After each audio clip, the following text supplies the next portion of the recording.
ladies and gentlemen. The story you are about to hear is true. Only the names have been changed to protect the innocent. Fatima Cigarettes, best of all long cigarettes, brings you Dragnet.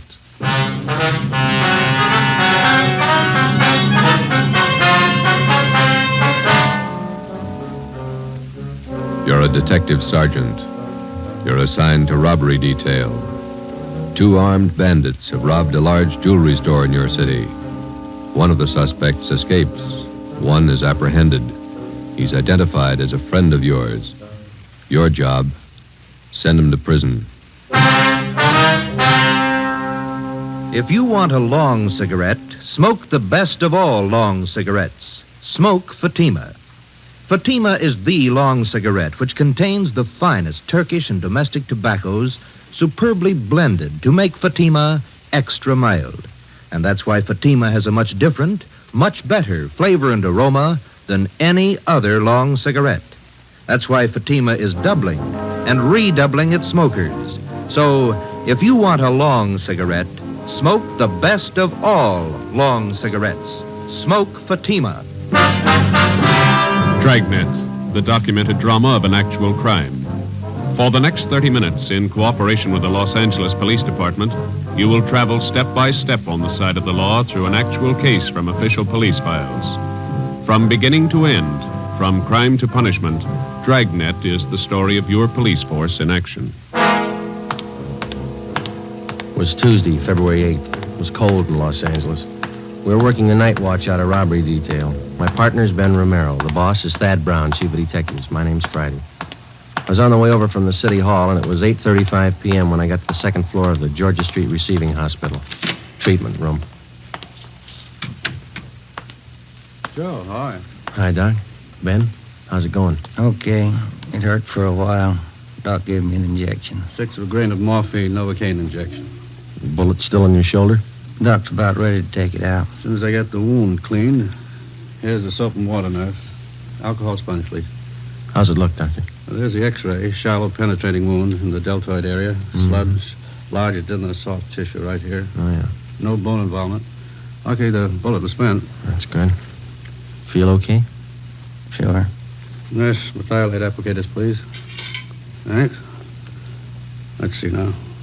Where'd you leave Tyler, Joe? Interrogation room. Reynolds and Thompson are with him. Let me have the probe, nurse. Yeah. Feel anything, Romero?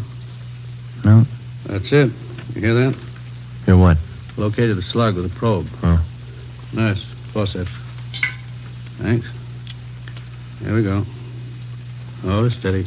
You call your wife? No, she don't worry. Here it is, boys. Want to mark it for evidence? Yeah, give it to me, will you? I will. Nurse, sterile saline solution. Irrigate the wound. No sign of Tyler's partner, huh, Joe? Guy got me? No, not yet, no. Sterile dressings, please. How long did you know this Tyler? Before he went wrong, I mean. I met him in the Army, helped him line up a job when he got out. It's too bad. Sure is funny. Meeting a friend of yours pulled an armed robbery. Must have surprised you, huh? Yeah, kind of. You want me to drive you home when the doc's finished here? Let's go back to the office and talk to Tyler first. Okay. Is that all right, Doc? No. You're staying right here, Romero, till tomorrow morning. If you haven't got a temperature by then, I might release you. Oh, it's only a flesh wound, Doc. I feel all right. I'm not taking any chances with gunshot wounds. If infection set in and you were laid up, I'd have the pension committee to answer to. You're staying here. Sounds like an order. It is. You can pick them up in the P&F ward tomorrow morning. Okay. You gonna need anything, Ben? Yeah. I phoned to tell my wife I won't be home for dinner. His name was Max Tyler, white, male American, age 32. Dark hair, brown eyes, medium build, married, father of twin boys. He was a friend of mine. We served together in the Army overseas, and when the war finished, I came back to my job on the force, and Max went back to his old job. It didn't fit him anymore. He stopped working and started drinking. His wife didn't help much. Max started with small trouble, but it grew fast. On the afternoon of February the 8th, Tuesday, Ben and I surprised 2 men holding up a Main Street jewelry shop. Shots were exchanged, and Ben received a flesh wound in the shoulder. One of the hold-up men escaped. The other one was apprehended. His name was Max Tyler. Hi, Larry. Hi, Joe. Glad you got here. Tyler says he won't talk to anybody but you. Okay, boy. Thanks for standing by. Sure. I'll be outside. You need anything?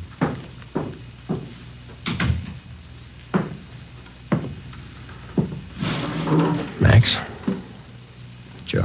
you're in deep this time. You shot a cop. I didn't. This guy was with me. I didn't fire once. You were in on the job. Yeah. And don't expect presents. I don't expect anything, Joe. Glad you came back. I don't want to talk to those other cops. I work in the same department they do, same job. Well, it's easier to talk to you. What's your story? I was crazy to try it. No alibis, Joe, but I didn't know what I was doing, believe me. I just didn't realize. I won't buy it, Max. You told me the same thing 14 months ago when they picked you up for those bum checks you were passing. Sure, I hung some paper, but I'm no hood, Joe. You know that. I was drinking. I needed dough for Dorothy and the kids. You gotta believe me. I need a break. You said that before, too. I went to bat for you, got off with 6 months and 3 years probation. Now you turn up with another caper. I know, Joe, I know. I'm sorry. You're sorry once, Max, and it works, but one free ride's enough for anybody. Now, that's it. Did I say I wanted that kind of a break? I'll serve my time, Joe. I'll serve every day I owe. I mean, what can you tell me you couldn't have told the other cops? I want to ask you a favor. Yeah? I know you're going to hook me on this. So while I'm doing my time, Dorothy and the kids are staying with relatives out in Inglewood. If you'll... Well, just keep an eye on them, you know, Joe. I don't mean dough. Dorothy can work with... Kind of watch out for them, huh? Give them a break, Joe. It's not their fault. You do it, Joe? Yeah. Sure, I'll take care of it. Now, you do something for me. Anything you want, guy. Let's have the straight story. Who was the guy with you on that holdup this afternoon? Cresta, George Cresta. You know him. Out of Folsom, short guy, black hair? Yeah. He's got a room above the Red Owl Bar down on East 3rd near Broadway. That's where he hangs out. Where can we find Cresta now? Oh, maybe there. I don't know. I'll give you a list of the places he goes. Some of his friends I've met. He sure roped me in. Said there wasn't going to be any rough stuff. You were carrying an S&W 38? Sure. When they got outside the jewelry shop, Cresta jammed the gun in my hand. I had to put it away, get it out of sight. Believe me, Joe, he roped me into this. It sounds like an alibi, I know, This but is your second time around, Max. It sounds like one. Okay, I got nothing coming. Don't forget about Dorothy and the kids. Huh? I promised you. Now, you want to give me a full statement on the holdup now? Anything you say, Joe. I'll call for a stenographer. Joe. Yeah, I'm sorry. I am. I believe you. You got the feeling too late, that's all. Max Tyler was arraigned in municipal court 2 days later. Bail was set at $10,000. 3 days after that came his preliminary hearing in municipal court. At his arraignment in Superior Court, 5 weeks after he'd been apprehended, Tyler entered a plea of not guilty. A date was set for his trial in Superior Court. Meantime, the hunt for George Cresta, Max's accomplice, went on. There wasn't a sign of him. Our informants had no lead on him, and the all-points bulletin containing all the information we had on Cresta brought in nothing. On Monday, March 22nd, the trial of Max Tyler was held in Superior Court. Ben and I were subpoenaed to appear. The victim of the holdup, the jewelry store manager, was the first to testify. He was questioned by both the prosecutor and the counsel for the defense. He left the stand at 11:25 a.m. If it please, Your Honor, Counsel for the defense. before the next witness testifies, I'd like permission to approach the bench. Permission granted. Counsel for the prosecution may also approach. Wonder what that's all about, Joe. Something's up. Hey, look. Judge is shaking his head. Public defender's going back to the counsel's table. Counsel for the defense. Your Honor, it is my client's desire to change his plea to guilty. Defendant rise and face the court.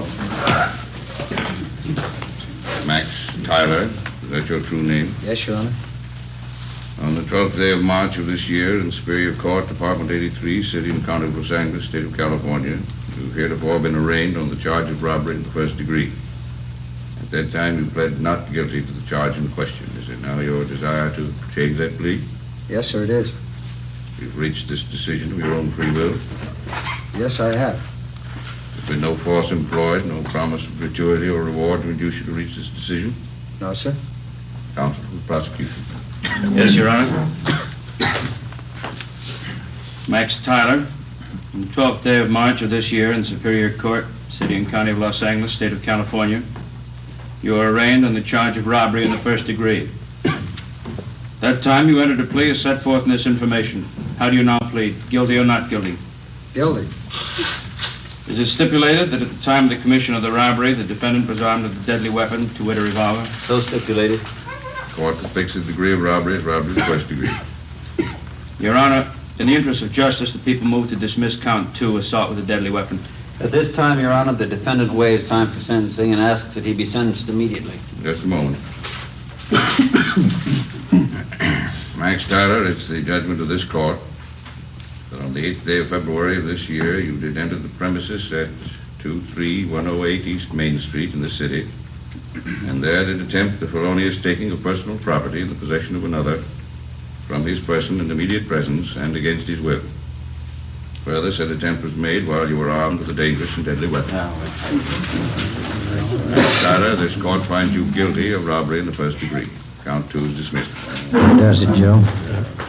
Decision of this court that you be returned to the county jail. The sheriff will transfer you to the state penitentiary where you will serve the sentence as prescribed by law. Court recess for 15 minutes. Hey, Joe. Miss Tyler over there, she's taking it pretty hard. Yeah, come on, we better go see her. Hello, Dorothy. I love him, Joe. What am I going to do without him? Children. I'll give it to you straight, Dorothy. You didn't do much to keep Max out of this. You drank right along with him. You don't Joe, deserve those kids. That's my opinion. Please, I know it. Don't make it any harder. Don't. I'll do anything I can for the kids, Dorothy. That's all. What am I going to do without him? I can't be all alone without Max. It's not right. It's not right. Neither's armed robbery. Goodbye, Dorothy. Before the end of March, Max Tyler was delivered to San Quentin State Penitentiary, where he started serving his term. His wife, Dorothy Tyler, got a job as a telephone operator. She and her children continued living with their relatives down in Inglewood. I helped them out whenever I could. 6 months went by. Every 2 weeks, faithfully, Tyler wrote me a letter from prison. I answered most of them. While Ben and I worked on other jobs, the search for George Cresta went on. We failed to uncover a single lead. 10 months passed. Tuesday, January 16th, 1949, 4 p.m. I checked in for work as usual. Hi, Joe. Cold out, huh? Yeah. Did you pick up the mail? Mm-hmm. There's a letter in your box from San Quentin. Tyler, huh? How's he doing, anyway? Good. Clean record. Got himself a pretty fair job in the prison library. Yeah. I talked to the warden up there. Says Tyler ought to be eligible for parole in about a year if he keeps his nose clean. You going to bat for Tyler again? I don't know. See what happens. How can you see anything in that guy? He's giving you nothing but trouble. Oh, a lot of people are giving him the same. Maybe that explains it. Not for me, it doesn't. I wouldn't trust him with dirty laundry. I get it. Robbery Friday. Oh, Joe, this is Dorothy Tyler. I got to talk to you. Yeah, Dorothy, what's the matter? I found Cresta. I saw him. What? George Cresta. I know where he is. I saw him downtown. I followed him to his place. You sure it was him? I'm positive. He's staying at 134 Jesse Street. It's a rooming house just off Alameda. 134 Jesse. Got it. Thanks, Dorothy. Come on, Ben. 8 minutes later, Ben and I were interviewing the landlord at 134 Jesse Street, a cheap rooming house down on the south end of the city. The landlord's name was Peterson. We showed him Cresta's mug shot, and he told us he was in room 11. We went up a dark, narrow stairway to the second floor.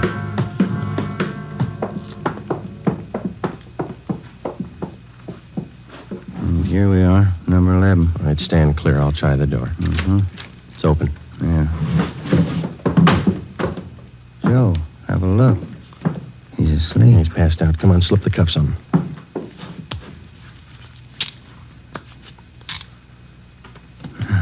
That was easy. Yeah. All right, I got his gun. He's been drinking, all right. He'll have a big hangover. He'll have a long time to get over it. George Cresta was booked at county jail on suspicion of robbery. 2 months and 3 weeks later in Superior Court, he was tried and convicted of assault with a deadly weapon and first-degree robbery and sentenced to the state penitentiary. The day after Cresta was sentenced, I was called to the office of Chief of Detectives Thad Brown. Friday, this Max Tyler is coming up for parole in a couple of months. He's a friend of yours, isn't he? That's right, in a way. You've been writing letters to the warden. You've talked to the parole board about him. Understand you're helping on his kids. A few presents. They haven't had much of a break. They're just youngsters. You're working hard to get Tyler's parole. Do you think he's worth it? Well, I was off both him and his wife, and then she gave us that tip about Cresta, and Tyler's got such a good record up at Q, I figured they'd earned another chance. You're sticking your chin out, Joe, helping a con to get a parole. I think you realize that. Well, I believe he's a good risk now, Chief. He's pretty weak in some things. He needs direction, that's all. His wife's getting better. She might help more than she did. I hope both of them are worth it. If anything happens, I know I'm going to get it from all sides. You really think some men deserve another chance, don't you? Yes, sir, I do. I wouldn't want you working for me if you didn't. 2 more weeks went by. Tuesday, April the 19th. Ben came down with a bad cold and had to lay off work. At the same time, a new gang started a hold-up campaign among the liquor stores out in the Wilshire district. A new rash of armed robberies broke out in the central area. There was an attempted bank robbery. It was a bad week. Ben got back to work on Saturday. Rough time, huh, Joe? Busy, yeah. Did you beat that cold all right? Sure, I feel much better. Doctor gave me some new medicine. Works good. That's fine. Maybe I'll knock off early tonight if nothing's doing. That's a good idea. Shouldn't be too much tonight. Teletype for you. Just came in. Oh, thanks, Larry. Sure. What's the matter, Joe? What is it? Max Tyler. He broke out of prison this morning.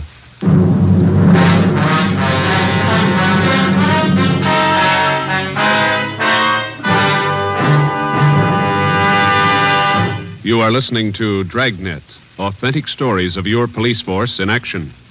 And now, here's an authentic report from Fatima Cigarettes. In 1949, Fatima doubled, tripled, and quadrupled its smokers. In 1950, enjoy Fatima yourself. You'll find Fatima extra mild. Because Fatima is the long cigarette which contains the finest Turkish and domestic tobacco superbly blended to make Fatima extra mild. You'll find Fatima tastes much better. Fatima's superb blend gives you a much different, much better flavor and aroma than any other long cigarette. You'll find Fatima tops in cigarette quality. Fatima has always stood for the best in cigarette quality. For a new year of great smoking enjoyment, buy Fatima in the appealing golden yellow package. You'll agree, Fatima is the best of all long cigarettes.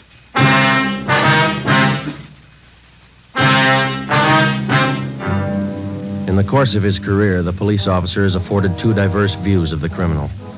At first, the rookie cop is taught to distrust the criminal at every turn, without exception. He's schooled in the 1,001 ways in which the criminal operates, his psychology, his mode of operation. Then, when he's thoroughly acquainted with the methods of the criminal and how best to detect them, the police officer starts to learn the most difficult lesson of all: how to distinguish between the confirmed criminal and the lawbreaker, in whom there is hope of rehabilitation. After 9.5 years of police work, my first experiment in this field was with Max Tyler. I'd given him 2 chances to prove himself, and he'd lost on both of them. So did I. 2 months before his parole hearing, which might have given him his freedom, Max Tyler had suddenly decided to escape. How he figured it, I didn't know, but it was my job to find him.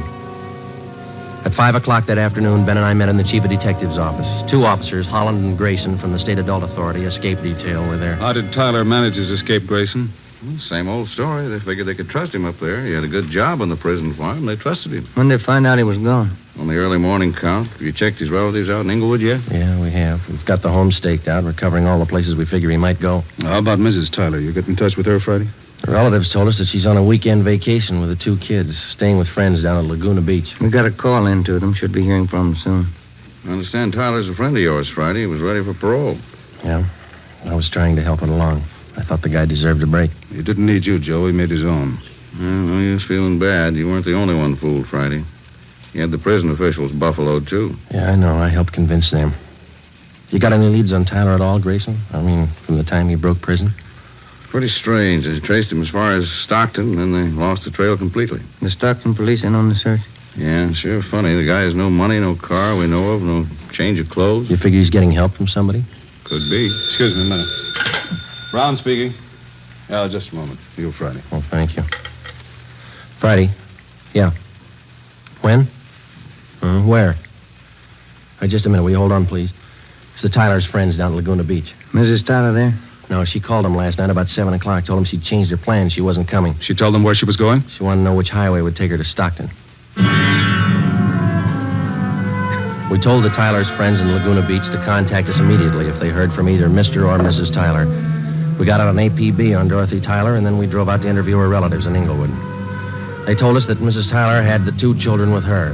She had left their house at 6 p.m. the night before by taxi. As far as they knew, she didn't own a car. We talked with some of her friends in the neighborhood. The only thing they could tell us was that she had not borrowed a car from any of them.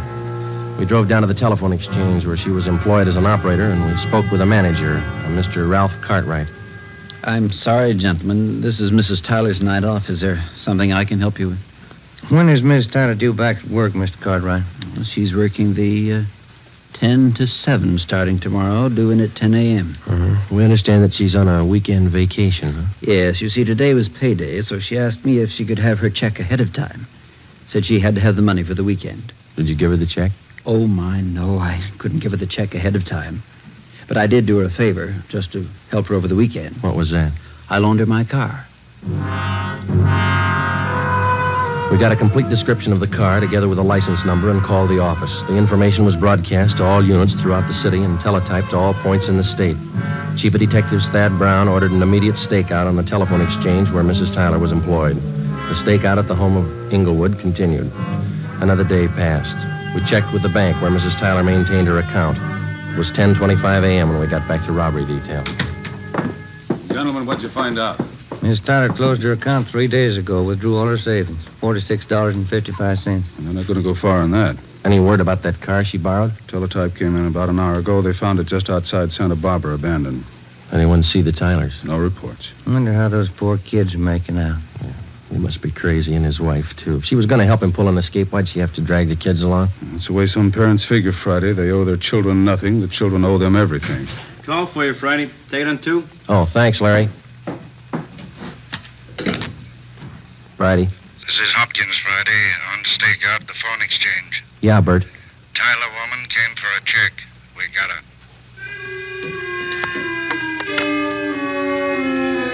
Dorothy Tyler was brought into the city hall. With her was one of her children. He was delivered to the juvenile authorities for the time being. Mrs. Tyler was brought to the interrogation room. She refused to admit anything to the officers from the adult authority. She said she wanted to talk to me. I went in.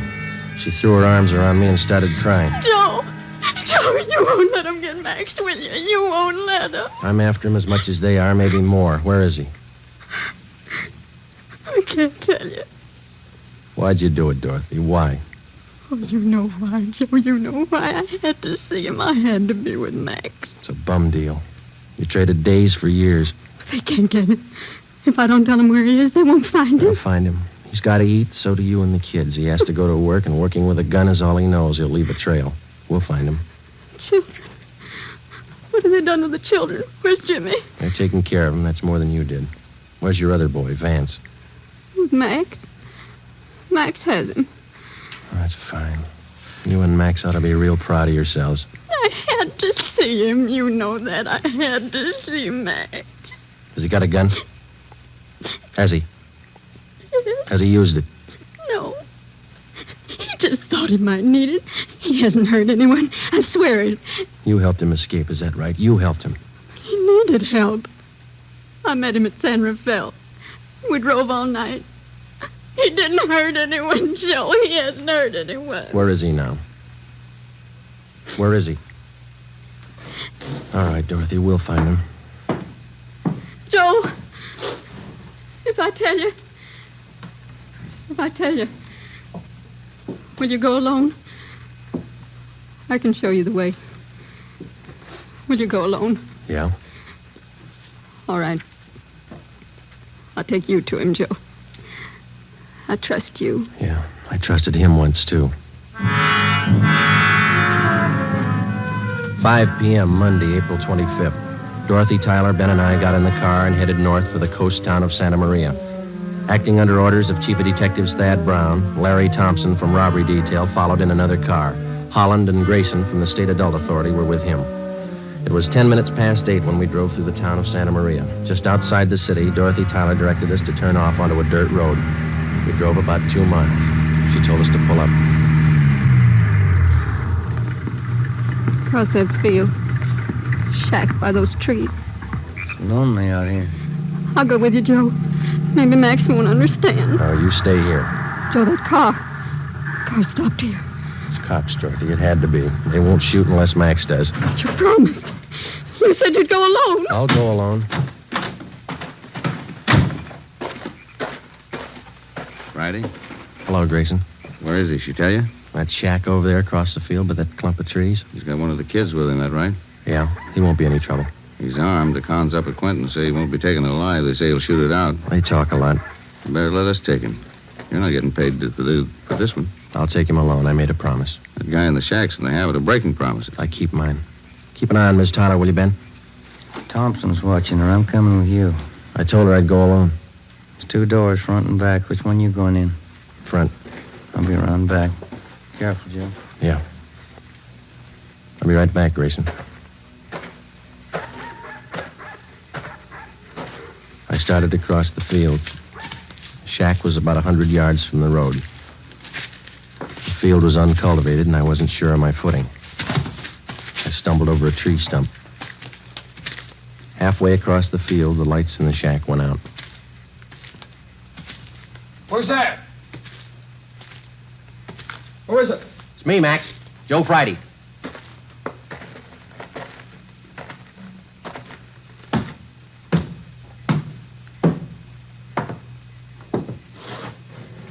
Max? Come on, open up.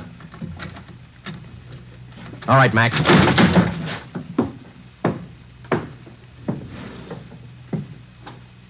Why the gun, Joe? I never thought you'd take me with a gun. I never thought I'd have to kick down a door to get you. You've changed a lot, Max.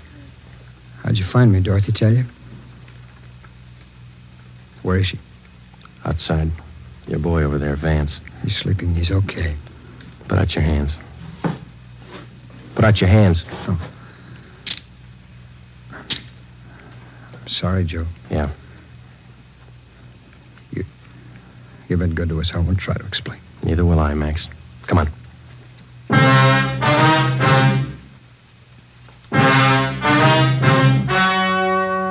The story you have just heard was true. Only the names were changed to protect the innocent. On June 2nd, trial was held in Superior Court, City and County of Marin, State of California. In a moment, the results of that trial. It's amazing how many long cigarette smokers are changing to Fatima. Here are the actual figures. New York Division. Fatima sales up 132%. Los Angeles Division. Fatima sales up 545%. St. Louis Division. Fatima sales up 548%. Yes, in 1949, more and more smokers discovered that Fatima is the best of all long cigarettes. They found Fatima extra mild. They found Fatima has a much different, much better flavor. They found the name Fatima means the best in cigarette quality. In 1950, enjoy Fatima yourself. Best of all long cigarettes.